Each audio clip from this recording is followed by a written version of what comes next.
Hello dear student, मैं कमलेश शर्मा एक बार आप सबके बीच फिर से उपस्थित हुआ हूँ एल्डिहाइड कीटोन और कार्बोक्सिलिक एसिड वाला चैप्टर लेकर। तो बेटा आज हम स्पेशली इस चैप्टर में बात करेंगे इसके भौतिक और रासायनिक गुण की। मतलब जो आपका एल्डिहाइड और कीटोन है इसके भौतिक और रासायनिक गुण कौन कौन से हैं और क्या है उनके बारे में बात करते हैं। तो सबसे पहले हम बेटा बात करेंगे भौतिक गुण की। तो क्या है बेटा, देखो भौतिक गुण में तो सबसे पहले अगर हम बात करें कि बेटा जो आपका फॉर्मेल्डिहाइड है HCHO जिसका फॉर्मूला है, तो बेटा जो फॉर्मेल्डिहाइड है ये कैसा है आपका, ये गैस है। कैसा है बेटा आपका, गैस है। अगर हम बेटा निम्न एल्डिहाइड और कीटोन की बात करें, अभी तो हमने केवल फॉर्मेल्डिहाइड की बात की, तो फॉर्मेल्डिहाइड कैसा है आपका, द्रव। लेकिन अगर बेटा निम्न एल्डिहाइड और कीटोन जो है उनकी हम बात करें, निम्न एल्डिहाइड का मतलब है बेटा 5 नंबर के कार्बन तक की एल्डिहाइड और कीटोन की बात करते हैं, तो वो क्या होते हैं, द्रव। इससे जो उच्च होते हैं, तो उससे उच्च एल्डिहाइड और कीटोन जो है ना वो बेटा किस प्रकृति में होते हैं, वो ठोस होते हैं। कैसे होते हैं, ठोस। तो वही हमने लिखा है कि बेटा फॉर्मेल्डिहाइड गैस है और निम्न एल्डिहाइड या कीटोन क्या है, द्रव है। लेकिन उच्च एल्डिहाइड कीटोन क्या है बेटा, आपके ठोस है। आगे देखो बेटा, निम्न एल्डिहाइड की अगर हम बात करें तो निम्न एल्डिहाइड में जो गंध आती है ना, स्मेल, वो आती है अरुचिकर, मतलब हमें अच्छी नहीं लगती वो गंध, अरुचिकर गंध होती है। लेकिन बेटा अगर उच्च एल्डिहाइड बात करें तो उच्च एल्डिहाइडों में जो गंध है बेटा वो फलों जैसी आती है। अगर हम कीटोन की बात करें तो बेटा कीटोन चाहे आपका निम्न हो और चाहे उच्च हो, चाहे वो छोटा बड़ा कीटोन कैसा भी हो, हमें कोई मतलब नहीं, उसमें जो आपकी गंध आती है वो बढ़िया बहुत ही अच्छी आती है, मतलब वो सुगंधित होते हैं। जो कीटोन्स होते हैं ना वो क्या सुगंधित होते हैं। लेकिन आपके एल्डिहाइड अगर जो निम्न की बात करें वो भी 3 कार्बन तक की बात करते हैं, उनमें अरुचिकर गंध आती है। फिर धीरे धीरे इनमें क्या होती है, स्मेलिंग बढ़िया आने लगती है, अर्थात इनमें फलों जैसी गंध आने लगती है। अब देखो बेटा हम आपको दिखा रहे हैं यहाँ पर, ये देखो बेटा एल्डिहाइड और कीटोन में क्या होता है, कार्बोनिल समूह होते हैं। तो एक कार्बोनिल समूह दूसरे कार्बोनिल समूह के साथ क्या करता है बेटा, हाइड्रोजन बॉन्ड बना लेता है। किस प्रकार से, ऐसे जैसे ये ऑक्सीजन इस कार्बन के धनावेशित और ऋणावेशित के बीच में क्या कर लेते हैं, ये इस प्रकार से हाइड्रोजन बॉन्ड बना लेते हैं। जब ये बेटा हाइड्रोजन बॉन्ड बनाते हैं तो क्या होता है, बेटा इनमें संगुणन हो जाता है। क्या हो जाता है, संगुणन, मतलब ये पास पास इकट्ठे हो जाते हैं ये ग्रुप। ये ग्रुप हैं कैसे, ध्रुवीय हैं, क्योंकि आपको दिख ही रहा है कार्बन, क्योंकि अगर इस बॉन्ड के पाई बॉन्ड के इलेक्ट्रॉन ऑक्सीजन पर जाएंगे तो बेटा इन पर क्या आता है, माइनस, और कार्बन पे आ जाता है प्लस। अब चूंकि इसकी विद्युतात्मकता ज्यादा है इसलिए इलेक्ट्रॉन किसकी तरफ शिफ्ट है, ऑक्सीजन की तरफ शिफ्ट है, यानी कि इलेक्ट्रॉन ऑक्सीजन की ओर है, इसलिए इस पे माइनस रहता है और कार्बन पे क्या रहता है बेटा, प्लस। लेकिन ये चार्ज होता बहुत ही कम है, आंशिक रूप से धनावेश और आंशिक रूप से क्या होता है, ऋणावेश होता है। अर्थात इसकी प्रकृति कैसी होती है, ध्रुवीय होती है। तो ध्रुवीय होने के कारण ये क्या कर लेते हैं बेटा, आपस में हाइड्रोजन बॉन्ड बना लेते हैं। और जब बेटा इनमें हाइड्रोजन बॉन्ड बन जाता है तो इनमें क्या हो जाता है, संगुणन हो जाता है। तो ये देखो अब आगे इनसे क्या पॉइंट मिल रहे हैं आपको। तो बेटा संगुणन के कारण संगत एल्केन व ईथर से क्वथनांक क्या होता है, अधिक होता है। यानी कि जो आपके एल्डिहाइड और कीटोन है ना, तो इनमें हाइड्रोजन बंध बनता है। तो हाइड्रोजन बंध बनता है तो उससे क्या हो जाता है, एल्डिहाइड और कीटोन में संगुणन हो जाता है, मतलब एल्डिहाइड और कीटोन के अणु जो है ना वो बहुत पास पास आ जाते हैं। पास पास आ जाते हैं तो इसका मतलब है इनके बीच जो आपका बंध है वो थोड़ा सा प्रबल हो जाता है, तो इस कारण इनका क्वथनांक जो है ना बेटा वो किससे, संगत अणुभार वाले ईथर से और किससे बेटा, एल्केन से ज्यादा हो जाता है। लेकिन अगर हम बेटा एल्कोहल की बात करें कि भाई इनका क्वथनांक या गलनांक एल्कोहल से कम होता है, उसका कारण क्या है, तो उसका कारण ये है कि बेटा ये जो हाइड्रोजन बॉन्ड बन रहा है ना इनके बीच, ये हाइड्रोजन बॉन्ड जो है ना बेटा दुर्बल होता है। नॉर्मल हाइड्रोजन बॉन्ड की हम अगर बात करें तो वो कैसा है आपका, दुर्बल होता है। तो दुर्बल हाइड्रोजन बॉन्ड होने के कारण, वही लिखा है देखो, हाइड्रोजन बॉन्ड दुर्बल होने के कारण, हाइड्रोजन बॉन्ड क्या दुर्बल होने के कारण क्या होता है बेटा, इनका गलनांक क्वथनांक जो है ना वो एल्कोहल से क्या होता है, कम। यानी कि एल्डिहाइड जो है इनका गलनांक क्वथनांक एल्कोहल से इसलिए कम होता है क्योंकि इनके बीच जो बनने वाला हाइड्रोजन बॉन्ड है वो आपका बेटा कैसा है, दुर्बल है। क्लियर है कि नहीं। अगर देखो बेटा अगर आप यहाँ पर एक चीज और लिख सकते हो, जैसे संगुणन के कारण लिखा है ना, आप दूसरा एक और भी लिख सकते हो कि द्विध्रुव द्विध्रुव, क्योंकि बेटा यहाँ पर क्या होते हैं, ये ध्रुवीय प्रकृति के हैं। तो एक द्विध्रुव अणु दूसरे द्विध्रुव अणु को क्या करता है बेटा, आकर्षित करता है। तो द्विध्रुव द्विध्रुव आकर्षण के कारण भी क्या होता है, इनका जो गलनांक या ये कह दें क्वथनांक है ना, वो क्या होता है बेटा, संगत एल्केन से और यह संगत ईथर से ज्यादा होता है। तो आप यहाँ पर ये दो रीजन लिख सकते हो, ये भी एक क्या है इसका कारण है। आगे देखें बेटा, अगर मान लो समावयव एल्डिहाइड कीटोन की बात करें, समावयव मतलब जिनके अणुसूत्र समान हो और संरचना सूत्र अलग अलग हो, तो समावयव एल्डिहाइड कीटोन की अगर हम बात करें तो उनमें क्या होता है बेटा, कीटोन का क्वथनांक ज्यादा होता है। जैसे हम बात करें बेटा, जैसे मान लो हमने ये लिया 3 कार्बन का CH3 C double bond O, ये हमने दिखाया आपको CH3, ठीक है ना। इसका बेटा जो क्वथनांक होता है, बॉइलिंग पॉइंट होता है, वो होता है 329, ज्यादा होता है। अगर हम यही एल्डिहाइड ले लें CH3CH2CHO, इसका है ना बेटा, इसका बॉइलिंग पॉइंट होता है 322, कितना होता है 322, 22। समझ गए ना। अब इनका क्वोशनांक केल्विन आ रहा है, इसका 322 आ रहा है, तो इसका मतलब कौन सा ज्यादा है, 329 ज्यादा है। तो वही हमने लिखा है बेटा कि जो आपका समावयव एल्डिहाइड या कीटोन होता है तो उसमें कीटोन का क्वोशनांक क्या होता है, ज्यादा होता है। अब आगे चलते हैं बेटा, एक पॉइंट और है कि जो आपके निम्न एल्डिहाइड या कीटोन है ना, वो जल में क्या होते हैं, विलय होते हैं, यानी कि वो जल में आसानी से घुल जाते हैं। उसका कारण क्या है बेटा, क्योंकि वो क्या कर रहे हैं, हाइड्रोजन बॉन्ड बना रहे हैं। क्लियर है ना। अब इनकी विलेयता क्या होती है बेटा, कम होती है, ज्यादा तो नहीं होती है, लेकिन हाइड्रोजन के कारण ये क्या होते हैं, आपके विलय हो जाते हैं। लेकिन अगर हम यही बात बेटा उच्चतर, यानी कि जो आपके उच्च अणुभार वाले एल्डिहाइड और कीटोन है उनकी बात करें, तो उच्चतर एल्डिहाइड या कीटोन में क्या होता है बेटा कि हाइड्रोकार्बन श्रृंखला बढ़ती जाती है। उच्चतर का मतलब है कार्बन की संख्या बढ़ेगी। हाइड्रोकार्बन श्रृंखला क्या करती है बेटा, जल का विरोध करती है। तो जैसे जैसे इनका अणुभार बढ़ेगा वैसे वैसे हाइड्रोकार्बन श्रृंखला बढ़ेगी। हाइड्रोकार्बन श्रृंखला बढ़ेगी तो इसका मतलब क्या है, ये जल का विरोध करने लग जाएंगे। अर्थात हम ये कहते हैं कि ये जल में आंशिक रूप से, या फिर हम ये कह सकते हैं कि जल में कम, या ये कह दें कि जल में अविलय होते हैं। कौन से, उच्च अणुभार वाले एल्डिहाइड और कीटोन। क्लियर है कि नहीं। तो ये थे इसके भौतिक गुण। तो आप बहुत जल्दी से इसका क्या करो, स्क्रीनशॉट लो, और हाँ बेटा नोट्स जरूर बनाते चलना, नोट्स बना के पढ़ते चलना, तो आपको भी पढ़ने में मजा आएगा। तो फटाक से जल्दी से आप इसका स्क्रीनशॉट लो।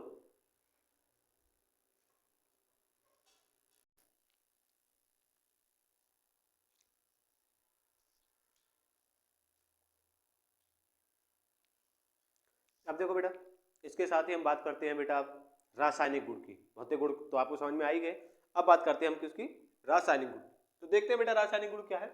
तो सबसे पहले हम रासायनिक गुण में बात करेंगे बेटा नाभिक स्नेही योगात्मक अभिक्रिया। क्योंकि होता क्या बेटा, जो आपके एल्डिहाइड और कीटोन है ना, ये नाभिक स्नेही योगात्मक अभिक्रिया और नाभिक स्नेही योगात्मक विलोपन अभिक्रिया दोनों अभिक्रियाएं देते हैं।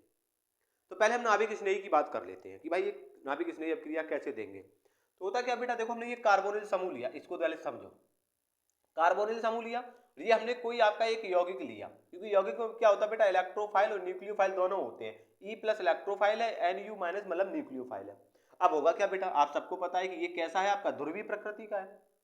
जो आपका कार्बोनिल समूह है एल्डिहाइड या कीटोन का, ये कैसा है, ध्रुवीय है। ध्रुवीय का मतलब है कि ऑक्सीजन पर क्या है, आंशिक ऋणावेश, और कार्बन पर क्या है, आंशिक धनावेश। आंशिक मतलब आवेश है ना, तो इसी कम धनावेश पे न्यूक्लियोफाइल अटैक कर देता है ना, और इस माइनस पर क्या करता है बेटा, ये इलेक्ट्रोफाइल अटैक कर देता है। तो अब ये क्या क्या बना सकता है, देखो बेटा जब इलेक्ट्रोफाइल अटैक करता है तो आप इसको कैसे लिखोगे कि CO, कार्बन पे ये प्लस चार्ज है ही, आंशिक प्लस चार्ज, और O और O से जुड़ गया E। तो ये यौगिक कैसा होता है बेटा, आपका अस्थायी होता है। तो इसका मतलब ये हुआ कि ये नाभिक स्नेही अभिक्रियाएं नहीं देता। क्यों, क्योंकि अस्थायी यौगिक बन रहे हैं।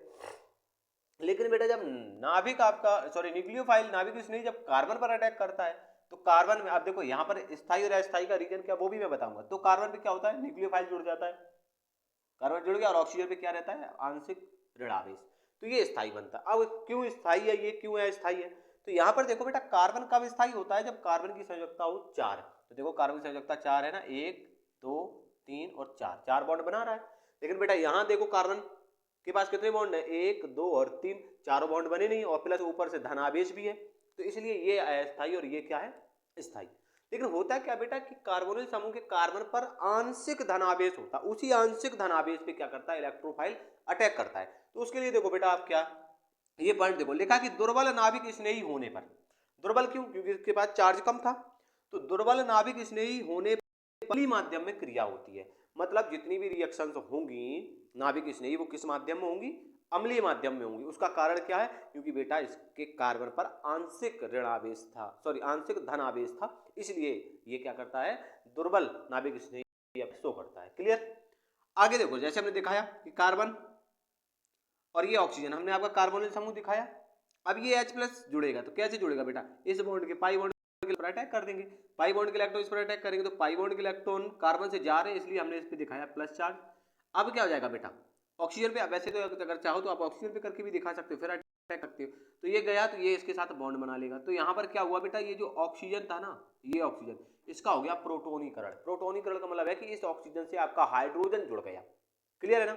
अब क्या हो जाएगा बेटा, अब आपने क्या देखा कि जब ऑक्सीजन का प्रोटोनीकरण हो रहा था तो आपका बेटा जो कार्बन था उस पे धनावेश आ गया। अब ये धनावेश पूर्ण रूप से आया कब, जब आपने अम्लीय माध्यम में यानी कि H प्लस का इस पर आक्रमण करवा दिया तब। अब चार्ज इसका प्लस आ गया तो इसका मतलब अब नाभिक स्नेही आसानी से अटैक कर सकता है। क्लियर है कि नहीं? तो वही इस यहाँ पर जो दुर्बल नाभिक स्नेही होने पर तो हम पहले तो अब क्रिया को क्या कराएंगे, अम्लीय माध्यम में कराएंगे। अम्लीय माध्यम में कराएंगे तो क्या होगा, जो कार्बन पे बेटा आंशिक चार्ज था वो पूर्ण रूप से आ जाएगा। जब पूर्ण रूप से आ जाएगा तो नाभिक स्नेही आसानी से आक्रमण कर सकता है। तो वही देखो अब लिखा है, आगे लिखा है कि ऑक्सीजन का प्रोटोनीकरण होने से, भाई ऑक्सीजन का क्या हो गया, प्रोटोनीकरण हो गया। तो ऑक्सीजन का प्रोटोनीकरण होने से कार्बन घनत्व की क्या हो जाती है, कमी हो जाती है। क्यों? अब यहाँ पर क्या हुआ बेटा, यहाँ से इलेक्ट्रॉन चले गए ना पाई बॉन्ड के, तो इसका इलेक्ट्रॉन घनत्व क्या हो गया, कम हो गया, अर्थात इलेक्ट्रॉनों की संख्या कम हो गई। इलेक्ट्रॉनों की संख्या कम हो गई तो क्या हुआ, धन आवेश में वृद्धि हो गई। यानी कि इलेक्ट्रॉन घनत्व में क्या हो जाती है, तो कमी हो जाती है। हम ये धन आवेश में क्या हो जाती है, वृद्धि हो जाती है। तो अतः नाभिक स्नेही शीघ्रता से क्रिया कर लेगा, क्योंकि अब धनावेश में वृद्धि हो गई तो नाभिक स्नेही आसानी से इस पर अटैक करेगा। तो वही लिखा है, नाभिक स्नेही शीघ्रता आसानी से या अतिशीघ्र क्या कर लेगा, क्रिया कर लेगा। नेक्स्ट पॉइंट देखो, अब इस पर क्या क्या और इफेक्ट पड़ सकते हैं। तो लिखा है बेटा प्लस आई प्रभाव में वृद्धि। अगर हम प्लस आई प्रभाव में कार्बोनिल समूह का ये जो कार्बन, ये दो बैलेंस दिख रही है ना, ये अगर यहाँ हम प्लस आई प्रभाव के समूह में वृद्धि करते हैं तो बेटा प्लस आई प्रभाव में अगर वृद्धि होगी ना तो कार्बन, सॉरी जो कार्बोनिल समूह का कार्बन है ना, कार्बन में क्या हो जाएगा बेटा, इलेक्ट्रॉन घनत्व में वृद्धि हो जाएगी। कैसे? क्योंकि जैसे मान लो ये आर है तो आर क्या, ये इलेक्ट्रॉन देगा किसको, कार्बन को। अब जब इसको ऐसे समझ लेते हैं, जैसे मान लो बेटा ये आर है, आर को आपने कार्बन से जोड़ा, ये भी आर है, तो अब ये क्या करेंगे बेटा, ये आर प्लस आई इफेक्ट वाले ग्रुप है। अब ये प्लस आई इफेक्ट वाले ग्रुप है तो ये क्या करेंगे, इलेक्ट्रॉन को कार्बन की ओर भेजेंगे। तो इसका मतलब कार्बन पर इलेक्ट्रॉन घनत्व क्या हो जाएगा, बढ़ता जाएगा। अब इलेक्ट्रॉन घनत्व बढ़ेगा, जबकि हमें इलेक्ट्रॉन घनत्व जितना कम करेंगे उतना ही नाभिक स्नेही आसानी से आक्रमण करेगा। यही तो है ना, इलेक्ट्रॉन घनत्व की कमी होगी तो नाभिक स्नेही आसानी से अटैक करेगा। लेकिन यहाँ पर क्या, इलेक्ट्रॉन घनत्व बढ़ रहा है। अब इलेक्ट्रॉन घनत्व अगर बढ़ रहा है बेटा तो क्या हो जाएगा, इसका मतलब ये है कि इसकी ध्रुवता में कमी आ जाएगी। किसमें, कार्बन की ध्रुवता में कमी आ जाएगी। तो हम क्या कह सकते हैं कि बेटा इसकी क्रियाशीलता में कमी आ जाएगी। और क्रियाशीलता किसके प्रति, नाभिक स्नेही के प्रति। क्लियर है कि नहीं? आगे देखो बेटा, अगर आर समूह में वृद्धि करें, वैसे हाल आर आपका प्लस आई प्रभाव ही है, आर समूह में वृद्धि करते हैं तो क्या होता है बेटा, एक और आगे हम बता रहे हैं, तो क्या होता है बेटा, त्रिविम बाधा में वृद्धि हो जाती है। ये स्पेशली एल्डिहाइड और कीटोन की बात करने के लिए है। अगर आर समूह में वृद्धि करते तो क्या होता है, त्रिविम बाधा उत्पन्न हो जाती है। बेटा जब त्रिविम बाधा उत्पन्न होती है ना तो उस कंपाउंड में क्रियाशीलता में क्या आ जाती है, कमी आ जाती है। कैसे? तो ये देखो लिखा है, अर्थात एल्डिहाइड मतलब जब हमने आर समूह की संख्या में वृद्धि की, बढ़ाया आर समूह को, तो त्रिविम बाधा वृद्धि हुई। तो वही है लिखा है, अर्थात RCHO की क्रियाशीलता, RCHO का मतलब है बेटा एल्डिहाइड, एल्डिहाइड की क्रियाशीलता कीटोन से क्या हो जाएगी, अधिक हो जाएगी। क्यों? क्योंकि यहाँ आर ज्यादा और यहाँ आर क्या है, कम। इसका मतलब त्रिविम बाधा कीटोन में ज्यादा देखने को मिलेगा और एल्डिहाइड में कम। जैसे हमने सीक्वेंस भी लिखा है HCHO, इसमें कोई आर नहीं था इसलिए इसकी क्रियाशीलता सबसे ज्यादा। ये बेटा क्रियाशीलता का कह दे तो क्रम लिखा है, क्या लिखा है, क्रियाशीलता का क्रम लिखा है एल्डिहाइड और कीटोन में। तो ये रहा। अब हमने एक H हटाया बेटा यहाँ से, उसकी जगह पे CH3 ला लिया, CH3 लगा दिया तो क्या हुआ, CH3 लगाने से क्या हो जाएगी, अब ये त्रिविम बाधा उत्पन्न करेगा। तो इसका मतलब इसकी क्रियाशीलता इसकी तुलना में कम। हमने ये वाला भी H हटा के एक और CH3 लगा दिया। क्लियर है ना? यहाँ पर हमने द्वितीयक वाले मतलब और ज्यादा कार्बन कर दिया, और ज्यादा आर। जैसे जैसे आप आर बढ़ाते जाओगे वैसे ही वैसे क्या होती जाएगी बेटा, इनकी क्रियाशीलता में निरंतर कमी आती जाएगी। क्लियर, समझ में आया कि नहीं आया? तो ये जो पॉइंट है ना आपके यहाँ से, ये बेटा आपको बहुत अच्छे से तैयार करने हैं, इन्हीं के बेस पर आपके क्वेश्चंस होंगे। तो आप जल्दी से इसका स्क्रीनशॉट लो, फिर मैं आपको इससे रिलेटेड क्वेश्चंस बताता हूँ, सॉरी इससे रिलेटेड आपके रिएक्शंस बताता हूँ।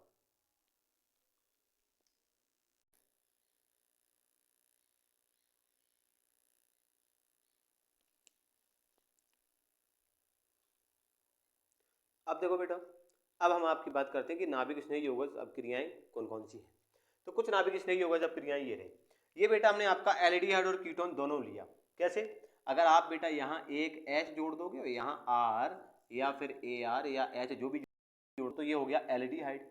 यहाँ बस H हटा देना बेटा, आप H को हटा करके क्या जोड़ देना, आप R या फिर AR जोड़ देना, तो ये हो जाएगा कीटोन। और ये रिएक्शन एल्डिहाइड कीटोन दोनों देते, इसलिए हमने इसको क्या किया बेटा, एल्डिहाइड और कीटोन लिखा है। क्लियर है ना? अगर ये रखोगे तो ये बन जाएगा बेटा क्या आपका, अगर H रखोगे तो है ये एल्डिहाइड। क्या है बेटा, ये एल्डिहाइड रखोगे तो नहीं है, तो फिर वो ये कीटोन है। क्लियर है कि नहीं? तो सबसे पहले हम बेटा सोडियम बाइसल्फाइड के साथ रिएक्शन करवाते हैं। देखो एक ही सिंपल, सब में सेम होना है क्या बेटा, इस बॉन्ड के इलेक्ट्रॉन दिख रहा है ना आपको, इस बॉन्ड के। देखो सारी साथ में हमने अम्लीय माध्यम में करवाया। अम्लीय माध्यम में क्यों? क्योंकि ये पाई बॉन्ड के इलेक्ट्रॉन चले जाए, बताओ किसी इलेक्ट्रोफाइल पर चले जाएं जिससे कार्बन पर ज्यादा धनावेश आए। क्लियर है ना? तो हम क्या करते हैं बेटा, इसको यहाँ पर दिखा देते हैं कि ऑक्सीजन ने ले लिया इलेक्ट्रॉन, क्योंकि इसकी विद्युत ऋणात्मकता ज्यादा है। ऑक्सीजन ने ले ली तो बेटा कार्बन पे आया प्लस और ऑक्सीजन पर आया माइनस। तो क्या होगा बेटा, यहाँ पर ये जो टूटता है ना NaHSO3, ये इस प्रकार से टूटता है NaHSO3, ये ऐसे टूटता है बेटा H प्लस और SO3 Na माइनस में। क्लियर? अब क्या हो जाएगा, ये H प्लस ये तो इस ऑक्सीजन पे अटैक करेगा, तो ये H प्लस ऑक्सीजन पर अटैक करेगा तो बेटा ये ऑक्सीजन के साथ बॉन्ड बना लेगा, तो हो जाएगा OH, क्योंकि प्रोटोनीकरण तो करवाना ही है, तो OH, तो O और ये रहा H। अब एक बॉन्ड, क्योंकि ये है तो ऑक्सीजन के साथ जुड़ गया, तो एक बॉन्ड के साथ क्या जुड़ जाएगा बेटा, एक बॉन्ड के साथ जुड़ जाएगा आपका SO3 Na, यानी कि ये कह दें कि हम कार्बन प्लस चार्ज है और इस पे माइनस है, तो माइनस प्लस ये आपस में बॉन्ड बना लेंगे, क्योंकि इस बॉन्ड के इलेक्ट्रॉन चले गए तो यहाँ पर एक ही बॉन्ड बचेगा। समझ रहे हो ना? तो अब क्या हो जाएगा, ऑक्सीजन के साथ तो जुड़ गया आपका ये हाइड्रोजन और कार्बन के साथ जुड़ गया आपका SO3 Na, तो ये बेटा आपका एल्डिहाइड होगा। तो एल्डिहाइड सोडियम बाइसल्फाइड बनेगा। ठीक है, अगर ये कीटोन होगा तो कीटोन सोडियम बाइसल्फाइड बनेगा। क्लियर हुआ? अब देखो आगे चलते हैं। आगे हम क्या करते हैं बेटा, HCN के साथ रिएक्शन करवाते हैं। वर्ष वही इलेक्ट्रॉन इधर आएंगे तो O और HCN टूटेगा किस में बेटा, HCN टूटेगा आपका H प्लस में और CN माइनस में।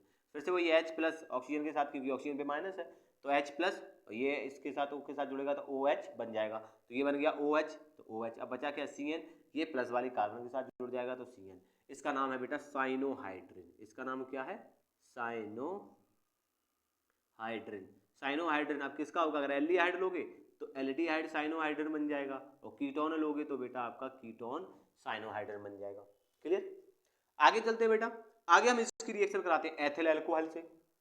एथिल अल्कोहल से कराते तो क्या हो जाएगा बेटा, देखो एथिल अल्कोहल में क्या हो जाएगा, क्योंकि हमने आपको बताया था कि अल्कोहल तो ये बेटा क्या देगा आपको C2H5OH, तो ये देगा H प्लस और C2H5O माइनस। समझ गए ना, O माइनस, तो ये प्लस वाला तो जुड़ेगा ऑक्सीजन के साथ, तो ये देखो OH। अब OC2H5 ये कार्बन के साथ जुड़ गया तो कार्बन के साथ OC2H5 जुड़ गया, तो इसे हम कहते हैं बेटा हेमी एसिटल। अगर एल्डिहाइड है तो एल्डिहाइड हेमी एसिटल, कीटोन है तो कीटोन का हेमी एसिटल। इसको क्या करें बेटा, वापस अल्कोहल के साथ गर्म करते हैं, तो क्या होगा बेटा, यहाँ से आपका OH और यहाँ से H क्या निकल जाएगा, H2O निकल जाएगा। H2O निकल गया तो इस वाले बॉन्ड से क्या जुड़ जाएगा, OC2H5, तो OC2H5 नीचे भी जुड़ा OC2H5, तो इसका नाम है बेटा HCl। क्लियर है ना? हाँ, यही रिएक्शन क्या होता है बेटा कीटोन के साथ, इस तरीके से भी देख सकते हो, RC डबल बॉन्ड हो। अगर बेटा हम इसकी क्रिया एथिलीन ग्लाइकोल के साथ करा दें, किसके साथ करा दें बेटा, एथिलीन ग्लाइकोल के साथ, तो क्या होता है बेटा, यहाँ से H निकल जाता है, यहाँ से क्या होता है, ये रिएक्शन बेटा आपकी HCl की प्रेजेंस में होती है, तो यहाँ से क्या निकल जाता है, H2O। अब क्या बनेगा बेटा, यहाँ पर उत्पाद इस प्रकार से बनता है RRC, और इस से एक बॉन्ड से O, दूसरे वाले बॉन्ड से ये वाला O, और ये O किससे जुड़े हैं आपके बेटा, CH2 और CH2 से। ये जो बना बेटा इसको हम चक्रीय कीटैल कहते हैं, इसको हम क्या कहते हैं, चक्री कीटैल। तो ये आपका बेटा चक्री कीटैल बनाता है कब, जब हम इसकी क्रिया एथिलीन ग्लाइकोल से कराते हैं। किससे बेटा, एथिलीन ग्लाइकोल से कराते हैं। तो एथिलीन ग्लाइकोल से रिएक्शन कराने पर क्या बनता है, चक्री कीटोल बनता है। ये याद रखना, कब चक्री कीटोल कब बनेगा, जब हम आपका कीटोन लेंगे। क्लियर? अब आगे क्या बेटा, हम ग्रिग्नार्ड या ग्रिग्नार्ड अपक्रमक से क्रिया कराते हैं। तो ग्रिग्नार्ड अपक्रमक में क्या होगा बेटा, ये जो RMg वाला बॉन्ड है वो तो आएगा R पर, तो R पे आएगा माइनस, तो ये R जुड़ेगा कार्बन के साथ, वही देखो हमने R को कार्बन के साथ, और MgX जुड़ जाएगा इस वाले ऑक्सीजन के साथ, तो जुड़ेगा MgX। फिर इसका करा दो जल अपघटन। जल अपघटन बेटा इसका ऐसे होगा, यहाँ जुड़ेगा H और इधर जुड़ेगा OH, तो H जुड़ेगा तो ये तो देखो दो बैलेंसी थी, मान लो यहाँ पर R भी होगा या H भी होगा, जो भी होगा, और ये OH हो गया, तो इसका मतलब ये क्या बन जाएगा, एल्कोहल बन जाएगा। यहाँ हो तो ये प्राइमरी एल्कोहल बन जाएगा, मान लो एक R है तो ये द्वितीयक एल्कोहल बनेगा, अगर ये दोनों R है तो क्या हो जाएगा बेटा, तृतीयक एल्कोहल बनेगा। मतलब कहने का ये है कि अगर यहाँ पर आप दोनों H ले रहे हो, यानी कि एल्डिहाइड ले रहे हो, या ये कहने की एक R और एक H ले रहे हो, इसका मतलब है कि एल्डिहाइड ही ले रहे हो। इसका मतलब है कि अगर आप एल्डिहाइड लेते हो, ठीक है ना, तो एल्डिहाइड में अगर फॉर्मेल्डिहाइड लोगे तो प्राथमिक एल्कोहल बनेगा, एसिटल्डिहाइड लोगे तो द्वितीयक एल्कोहल बनेगा, लेकिन अगर बेटा कीटोन लोगे तो आपका ये तृतीयक एल्कोहल बनेगा। कब, जब आप इसका जल अपघटन कराओगे तब। तो ये थी आपकी रिएक्शन, और ये कौन सी रिएक्शन थी बेटा, ये ये आपकी नाभिक स्नेही योगात्मक या योगज अभिक्रियाएं थी। तो ये रही आपकी कुछ नाभिक स्नेही योगज अभिक्रिया।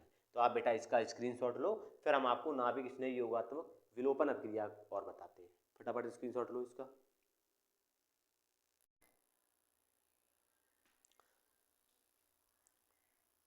देखो बेटा, अभी आपने नाभिक स्नेही योगात्मक योगज, ये कुछ भी बोल सकते हैं, अभिक्रियाएं पढ़ी। अब हम बेटा पढ़ेंगे नाभिक स्नेही योगात्मक विलोपन अभिक्रिया। योगात्मक मतलब जुड़ेगा भी, विलोपन मतलब उससे कुछ निकलेगा भी। तो अब ऐसी अभिक्रियाएं देखते हैं बेटा। तो क्या हो जाएगा, जैसे मान लो कि आपने ये आपका बेटा एल्डिहाइड और कीटोन, कुछ भी हो सकता है, एल्डिहाइड भी हो सकता है और कीटोन, मतलब दोनों हो सकते हैं बेटा, एल्डिहाइड और कीटोन दोनों हैं ये, ठीक है ना। अब हम इसकी रिएक्शन कराते हैं। अब देखो बेटा कौन कौन सी ऐसी रिएक्शन है। सबसे पहले बेटा हम बात करते हैं हाइड्रोक्सिल एमीन की। किसकी बात करते हैं हम, हाइड्रोक्सिल एमीन। अब हाइड्रोक्सिल एमीन देखते हैं बेटा क्या होता है। वैसे इसका फार्मूला होता है बेटा NH2OH। क्या होता है, NH2OH। लेकिन हम NH2OH को कुछ इस प्रकार से लिखेंगे बेटा, देखो NH2OH, क्लियर। अब क्या इसको हमने ऐसा क्यों लिखा, क्योंकि हम बेटा बताने वाले यहां से H2 और ये वाला O क्या निकलेगा, यहां निकल जाएगा बेटा आपका H2O, और क्या हो जाएगा बेटा यहाँ C से ये डबल बॉन्ड। अब ऑक्सीजन निकल गया ना बेटा, ऑक्सीजन निकल गया तो उसकी जगह से क्या आ जाएगा N और ये OH, NOH। तो हाइड्रोक्सिल एमीन लिया तो बेटा आपको अब मिलेगा क्या, ऑक्साइम। क्या मिलेगा बेटा, ऑक्साइम मिलेगा। और प्लस निकलेगा क्या, प्लस में निकलेगा आपका H2O। तो बेटा हाइड्रोक्सिल एमीन से क्रिया कराते हो ना आप एल्डिहाइड या कीटोन की, तो आपको एल्डिहाइड या कीटोन का ऑक्साइम मिलेगा, क्लियर। दूसरी रिएक्शन कौन सी है आपकी बेटा, योगात्मक विलोपन अभिक्रिया। तो हमने इस बार लिया बेटा हाइड्रोजीन। हाइड्रोजीन का फॉर्मूला क्या होता है, अब उसकी बात कर लेते हैं। हाइड्रोजीन वैसे तो फार्मूला होता है बेटा NH2NH2, लेकिन हम इस NH2 को थोड़ा सा इस प्रकार आपको दिखाने वाले हैं, N और H2, समझ गए होगे बेटा। H2 और O निकलना है, सभी में H2 ही, H2 निकलेगा तो ये वाले डबल बॉन्ड नाइट्रोजन के साथ जुड़ जाएगा, तो NNH2, इसका मतलब C डबल बॉन्ड, क्योंकि ऑक्सीजन हम आपके निकाल चुके बेटा, यहाँ से ऑक्सीजन निकल गया तो डबल बॉन्ड के साथ क्या जुड़ेगा, N और NH2, यहाँ से H2 निकल चुके हैं तो NNH2, ये बना बेटा आपका हाइड्रे। यानी कि अगर आप एल्डिहाइड या कीटोन जो भी लोगे ना, चाहे एल्डिहाइड या कीटोन, एल्डिहाइड या कीटोन लोगे और उसके हाइड्रोजन से क्रिया कराओगे तो आपका बेटा एल्डिहाइड या कीटोन का हाइड्रोजन मिलेगा, और प्लस में निकलेगा क्या बेटा आपका H2O। तो ये क्या बना बेटा आपका, ये बना आपका हाइड्रोजन, क्लियर। थर्ड रिएक्शन देखते हैं हम इसकी। थर्ड रिएक्शन क्या बेटा, इस बार हम ले लेते हैं फेनिल हाइड्रोजन। क्या लेंगे बेटा हम, फेनिल हाइड्रोजन नहीं, सॉरी हाइड्रोजीन लेंगे। फेनिल हाइड्रोजीन का मतलब क्या बेटा, हाइड्रोजीन का जैसे फार्मूले की अगर हम बात करें तो यही था, आपने देखा NH2, एक H कम कर दो, 2 था ना, हमने एक ही H रखा और उस H की जगह पर हमने इसमें क्या जोड़ दिया, फेनिल समूह यानी कि एरोमेटिक रिंग जोड़ दी। तो ये है बेटा आपका फेनिल हाइड्रोजीन। वही होगा, यहाँ से H2 और यहाँ से O निकलेगा क्या, H2O निकलेगा तो क्या बनेगा बेटा, इधर देखो डबल बॉन्ड के साथ ये वाला N, और इस N से जुड़ जाएगा बेटा NH, और इस NH से जुड़ा है आपका एरोमेटिक रिंग, तो ये बनेगा बेटा आपका फेनिल हाइड्रोजन। क्या बनेगा, फेनिल हाइड्रोजन। अब एल्डिहाइड लोगे तो एल्डिहाइड का फेनिल हाइड्रोजन, कीटोन लोगे तो कीटोन का हाइड्रोजन बनेगा, और निकलेगा क्या, प्लस H2O। आगे देखो बेटा अगली रिएक्शन देखते हैं। इस बार हम लेंगे बेटा 2,4 डाई नाइट्रो फेनिल हाइड्रोजन। अब देखो बेटा, अब 2,4 डाई नाइट्रो फेनिल हाइड्रोजन लिया तो 2,4 का मतलब क्या हो जाएगा, यही होगा बेटा NH2NH। देखो फेनिल हाइड्रोजन केवल 2 और 4 पे क्या जुड़ जाए, डाई नाइट्रो। तो देखते हैं बेटा N, अब इसको देखते हैं तब आपको समझ में आएगा। देखो बेटा ये जिस कार्बन जुड़ा इसको हमने माना 1, इसको मान लिया बेटा हमने 2, या इसको कह दें हम 2 मान लें, इसको मान लिया हमने 3 और इसको मान लिया 4। तो इसका मतलब है 2 पे और 4 पे क्या जोड़ दो आप, नाइट्रोजन जोड़ दो, सॉरी NO2 जोड़ दो। तो यहाँ NO2 जोड़ दिया, और बेटा हमने दूसरे नंबर वाले कार्बन पे यहाँ पे भी क्या जोड़ दिया, NO2 जोड़ दिया, क्लियर हुआ। तो ये हो गया आपका 2,4 डाई नाइट्रो फेनिल हाइड्रोजन। बेटा वही यहाँ से H2 और ये वाला O, सभी में से H2 निकाल रहे हैं बेटा, सभी में से, समझ गए ना, H2O निकल गया तो यहाँ से N, ये वाला कार्बन N के साथ जुड़ जाएगा तो N NH और ये बेंजीन रिंग और इसके 2 और 4 नंबर पे NO2 ग्रुप जुड़ा होगा। मतलब इस प्रकार से C डबल बॉन्ड N, फिर N के साथ ये वाला NH और इसके साथ बेटा क्या बेंजीन रिंग, और बेंजीन रिंग के दूसरे नंबर पे क्या था NO2 और चौथे नंबर पे क्या था NO2। तो ये बना बेटा 2,4 डाई नाइट्रो फेनिल हाइड्रेजोन। क्या बना बेटा फेनिल हाइड्रेजोन। अब देखो बेटा इसके बाद लास्ट क्रिया है ये। अब हम कराते हैं इसकी क्रिया सेमी कार्बेजाइड से। किससे कराते हैं बेटा सेमी कार्बेजाइड।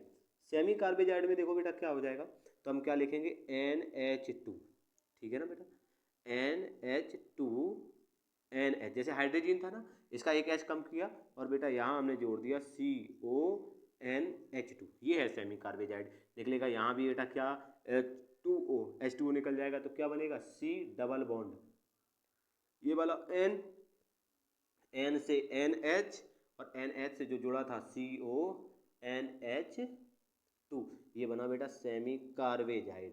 क्या बना semi carbazide, sorry semi carbazide तो था ही, सेमी कार्बेजोन। क्या बना बेटा सेमी कार्बेजोन। तो ये थी आपकी बेटा नाभिक स्नेह योगात्मक विलोपन अभिक्रिया। और इन सभी में देखो बेटा विलोपन किसका हुआ है, विलोपन हुआ है एल्डिहाइड कीटोन में से ऑक्सीजन का और इनमें से हाइड्रोजन का, मतलब H2O अणु का। समझ गए ना। और जुड़ा क्या है H2O के अलावा जो आपका बचा, जैसे NOH वो जुड़ गया, यहाँ NNH2 ये जुड़ गया, यहाँ NNH के साथ ये रिंग ये जुड़ गया, ये सारे के सारे। तो ये आपकी रिएक्शंस जो थी ना बेटा वो कौन सी रिएक्शंस थी, ये थी आपकी नाभिक स्नेही योगात्मक विलोपन अभिक्रिया। आप जल्दी से इसका स्क्रीनशॉट ले, फिर आगे और भी रिएक्शन है उनकी बात करते हैं।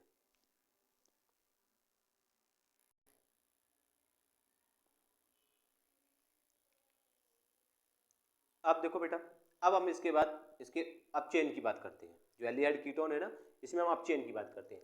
तो देखो बेटा अपचेन में क्या हो जाएगा, सबसे पहली जो हम रिएक्शन देखेंगे सामान्य अपचयन की। क्या देखेंगे सामान्य। अगर हम इसका नॉर्मल अपचयन कराते हैं बेटा तो हमें अल्कोहल मिलता है, लेकिन इसके अलावा दो अपचयन और भी है, जैसे क्लीमेंसन है या वोल्फ-किस्नर अपचयन है। तो क्लीमेंसन और वोल्फ-किस्नर अपचयन में क्या होता है बेटा, आपको हाइड्रोकार्बन प्राप्त होते हैं, या ये कहते हैं कि हम एल्केन होते हैं। कैसे, तो अब रिएक्शन देखते हैं। तो बेटा हमने सामान्य अपचयन में क्या किया, एल्डिहाइड कीटोन दोनों लिया। देखो बेटा RCHO मतलब एक वैलेंसी हाइड्रोजन जुड़ गई ना, तो ये हो गया आपका एल्डिहाइड। यहाँ देखो दोनों R जुड़े तो इसका मतलब ये हो गया कीटोन। तो हमने एल्डिहाइड लिया बेटा, दो हाइड्रोजन लिया और इसका अपचयन लिथियम एल्यूमिनियम हाइड्राइड द्वारा करवाया। आप इसका अपचयन हाइड्रोजन और Ni द्वारा भी करवा सकते हो, ठीक है ना। तो किया गया बेटा हमने लिथियम एल्यूमिनियम हाइड्राइड द्वारा इसका अपचयन कराया। तो क्या हो जाएगा बेटा, एक हाइड्रोजन तो O के साथ, क्योंकि इस बॉन्ड के इलेक्ट्रॉन ऑक्सीजन की ओर है तो इस पे माइनस है, तो एक हमने H को इस पे जोड़ दिया ऑक्सीजन पर, तो एक ऑक्सीजन पे जुड़ा तो ये तो बन गया OH। अब इसकी एक बैलेंसी खाली हो जाएगी, क्योंकि इस बॉन्ड के इलेक्ट्रॉन जब हम ऑक्सीजन को देंगे तब माइनस आएगा, उससे हम एक H प्लस जोड़ देंगे। अब दूसरा H क्या जुड़ेगा बेटा, कार्बन के साथ जुड़ जाएगा, तो ये हो जाएगा आपका इस प्रकार से। तो C से एक H जुड़ा ही था, अब एक H कार्बन से जोड़ दिया और एक H ऑक्सीजन से जोड़ दिया, तो ये बना आपका एल्कोहल। अब इसको आप इस तरीके से भी लिख सकते हो, R ये रहा, C से कितने H है, दो H है ना, H2OH, तो आपका बन गया RCH2OH, यानी कि ये बना बेटा प्राइमरी एल्कोहल। अगर बेटा यही कीटोन होता तो क्या होता, वही सेम होता कि कीटोन एक हाइड्रोजन O के साथ OH, एक हाइड्रोजन कार्बन के साथ ये रहा H। इसको आप कैसे लिख सकते थे बेटा, RR, ये देखो दो R थे ना एक कार्बन से, तो दोनों RR, C के साथ H CH और OH, ये बन गया आपका सेकेंडरी एल्कोहल। तो यही अभी हमने आपको बताया बेटा कि एल्डिहाइड कीटोन की अगर क्रिया आप सामान्य ऑक्सीकरण कराते हो तो आपको क्या मिलेगा, तो आपको एल्कोहल मिलेगा। एल्डिहाइड प्राथमिक एल्कोहल देगा और कीटोन आपका द्वितीयक एल्कोहल देगा। आगे देखते हैं बेटा हम क्लीमेंसन अपचयन।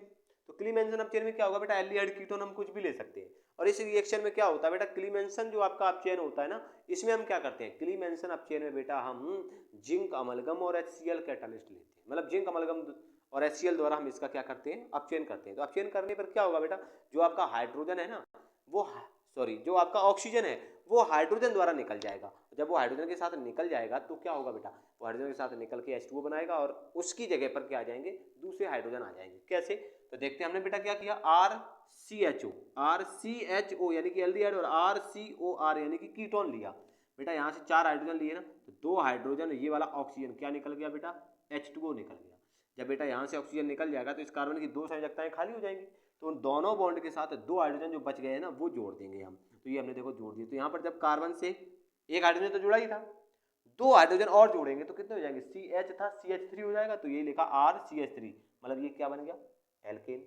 सेम वही बेटा यहाँ पर है, बस हमने केवल H हटा के R ही तो किया और तो कुछ नहीं किया। भाई यहाँ पर क्या हो जाएगा, H2O, 2H और एक H2O निकल जाएगा, वो देखो ये रहा, क्लियर। अब 2H कार्बन से जोड़ दो तो RCH2 और ये R था ये R है, तो ये भी क्या बना, एल्केन बना। तो ये थी बेटा आपकी कौन सी, क्लीमेंसन ऑफ चेन। और ये रिएक्शन आपकी इंपॉर्टेंट है बेटा, ये और ये दोनों, इन दोनों में से कोई सी भी एक पूछी जा सकती है। वॉल्फ-किशनर ऑफ चेन में क्या होगा बेटा, देखो वॉल्फ-किशनर ऑफ चेन में क्या होता है बेटा कि डायरेक्ट तो हम अब चेन नहीं कर सकते। क्यों नहीं कर सकते, क्योंकि बेटा हम वॉल्फ-किशनर ऑफ चेन में जो आपका कैटालिस्ट लेते हैं वो KOH और एथिलीन ग्लाइकोल लेते हैं। तो एथिलीन ग्लाइकोल या KOH डायरेक्ट क्या करते हैं बेटा, एल्डिहाइड और कीटोन पर आक्रमण नहीं करते। तो उसके लिए हम क्या करते हैं, उसके लिए बेटा हम इसको पहले हाइड्रोजन के साथ रिएक्ट करवाते हैं। अभी हमने आपको रिएक्शन बताई थी, हाइड्रोजन के साथ क्या होगा बेटा, वही सेम H2O निकल जाएगा। यहाँ भी क्या होगा, यहाँ से H2O निकल जाएगा तो हाइड्रोजन बनेगा। अब ये जो हाइड्रोजन बना इसको हम क्या करते हैं बेटा, KOH और एथिलीन ग्लाइकोल द्वारा गर्म करते हैं। गर्म करने पर बेटा यहाँ से N2 और यहाँ से N2 निकल जाएगा, तो ये H2 यहीं जुड़ जाएगा, तो RC, ये वाले 2H और एक ये 3H हो गए ना, तो RCH3। यहाँ पर क्या हो जाएगा, N2 निकल जाएगा तो ये H2 जुड़ जाएगा, तो RCH2 और ये वाला R, तो RCH2R, तो ये क्या बना, एल्केन। तो कहने का मतलब ये है बेटा कि अगर हम सामान्य अपचयन की बात करें तो मिलेगा आपको क्या, एल्कोहल। क्या मिलेगा बेटा, एल्कोहल। अगर लेकिन हम क्लीमेंसन और वॉल्फ-किशनर अपचयन इन दोनों की बात करें तो बेटा यहाँ पर आपको मिलेगा एल्केन। एक बात और कि ये बेटा डायरेक्ट एल्डिहाइड या कीटोन का अपचयन नहीं करते। इसके लिए हमें क्या चाहिए बेटा, इसके लिए हमें चाहिए हाइड्रोजन। ये हाइड्रोजन का किसमें, एल्केन में अपचयन करते हैं, जो कि आपके वॉल्फ-किशनर अपचयन होते हैं। क्लियर, आगे समझ में, जल्दी से स्क्रीनशॉट लो, फिर आगे आपको ऑक्सीकरण बताते हैं।